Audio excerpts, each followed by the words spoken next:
Je suis venu aux États-Unis en fait pour découvrir un autre style d'escalade qu'on n'a pas l'habitude de pratiquer en France, c'est-à-dire les fissures, les coincements de doigts, les coincements de mains. Donc c'était quelque chose d'un petit peu nouveau pour moi et puis surtout en fait pour faire du solo.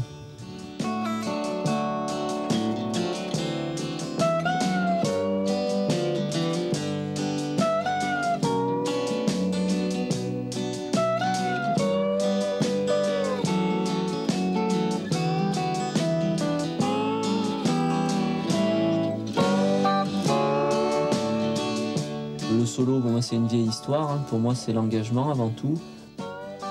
J'ai choisi de grimper sans corde parce que c'est quelque chose qui me convient.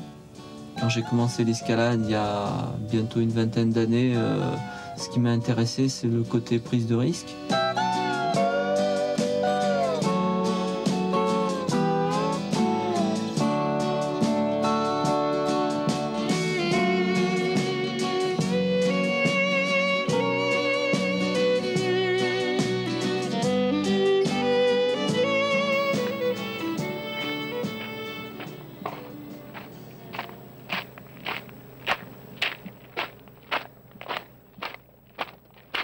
Dan, donc c'est un grimpeur américain que j'ai rencontré, qui m'a un petit peu fait découvrir les sites américains. Et de la même manière que moi, il grimpe en solo. These are some good routes right here. Yeah? Yeah, I just did this one on the right. Really nice pockets, really good. Yeah? And now I'm getting ready to solo this one over here on the left. Starts out pretty good pockets and then turns to big jugs, big long reaches and back steps and stuff, and then goes into the crack up there where you see it's long crack, and then back to pockets. It's really good though, you should try it.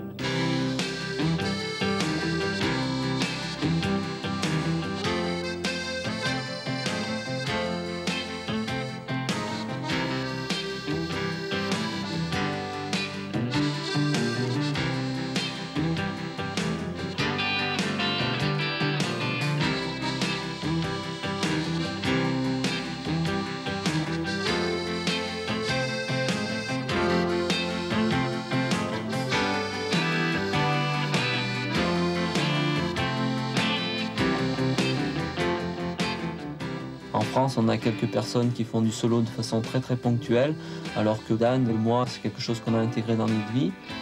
Mais bon, il n'y a pas d'animosité entre grimpeurs solo, il n'y a pas de compétition. Donc à partir de là, je respecte ce qu'il fait et lui respecte ce que je fais.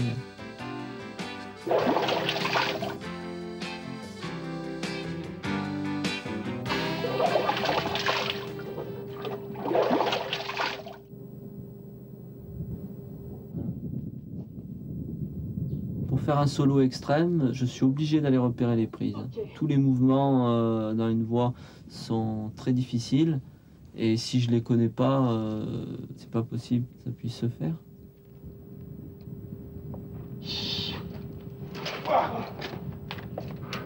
You okay, Alan?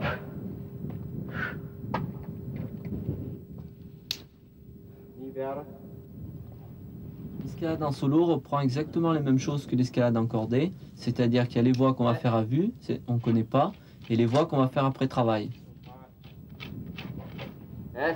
It's very small, just 1 centimeter.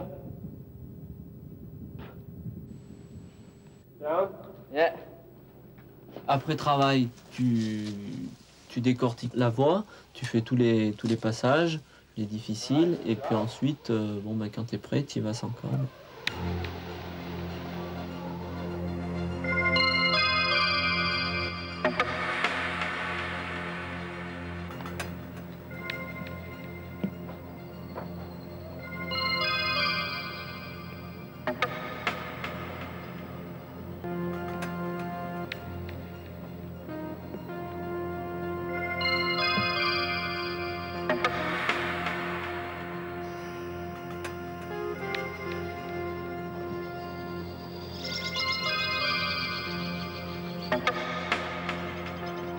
Le solo, c'est une aventure intérieure, c'est un petit peu la recherche de la difficulté, un goût du risque, tout en conservant quand même toujours un petit peu de marge.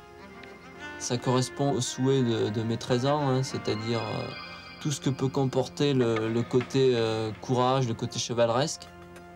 Et bon, ça pour moi, c'est quelque chose qui est très important.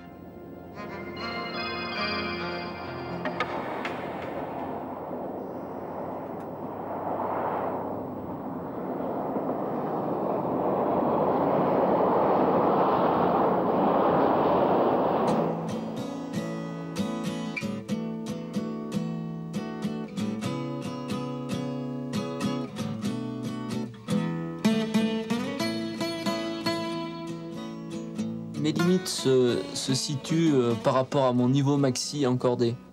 Tu peux trouver une voie qui est très difficile, mais qui va être très surplombante. Donc les prises seront bonnes, les mouvements seront sûrs, et ce sera plutôt quelque chose en force. Alors que tu peux trouver une voie qui est beaucoup moins difficile, mais davantage sur les pieds. Et là, il y a vraiment un problème de confiance qui entre en jeu.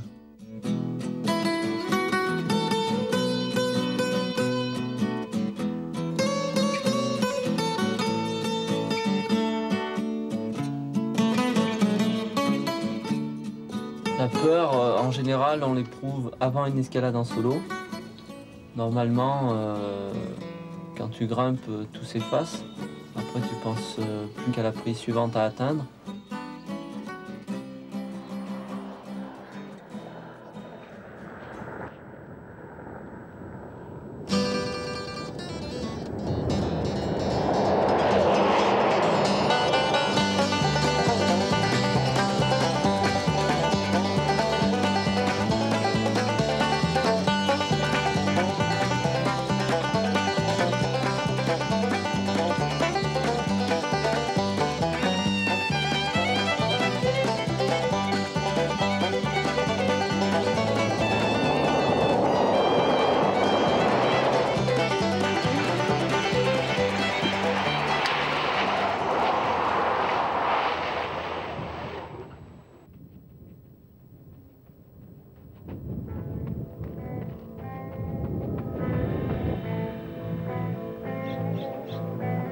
Moi, ce que je considère comme un vrai solo, c'est une voie dans laquelle il y a un point de non-retour.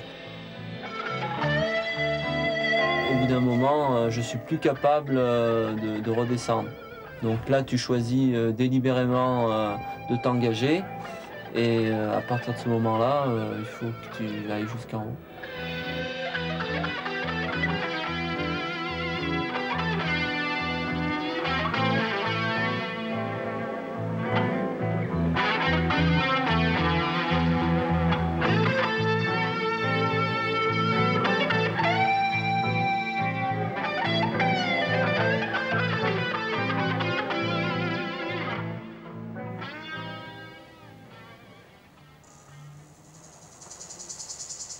Astéroïde, je suis parti aux États-Unis dans le but de réussir cette voie sans corde.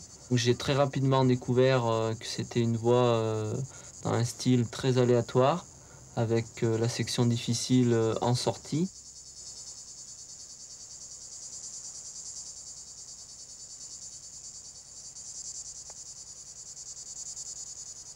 Le plus important quand tu fais du solo, c'est d'être raisonnable, d'être rationnel. C'est-à-dire que si à un moment tu sens plus le truc, tu laisses tomber. Donc c'est un petit peu ce que j'ai fait dans Astéroïde. J'ai gravi à peu près les 2/3 de la voie, et là j'ai senti que je prenais des risques qui étaient trop forts, et j'ai préféré redescendre.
Avant de faire une voix en solo, notamment, sur le plan psychologique, c'est quand même relativement difficile.